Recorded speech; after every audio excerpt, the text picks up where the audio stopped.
पुरस्कार परत करणं हा ज्याचा त्याचा प्रश्न आहे, मात्र आपण कष्टाने मिळवलेला पुरस्कार कदापि परत करणार नाही अशी भूमिका ज्येष्ठ अभिनेते विक्रम गोखले यांनी सांगलीमध्ये मांडली आहे। देशामध्ये असहिष्णुता एका वर्षामध्ये वाढलेली नाहीये। ज्या हेतूसाठी अनेकांनी पुरस्कार परत केले आहेत त्यांचा हेतू आणि कारणांचा आपण निषेध करत असल्याचंही विक्रम गोखले म्हणाले।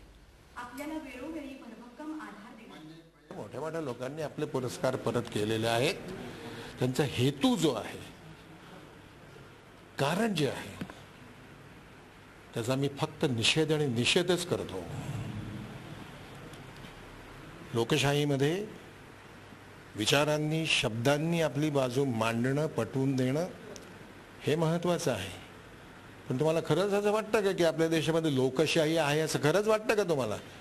मॉकरी आहे, मॉकरी। माकड चाळले आहेत आपली लोकशाही म्हणजे।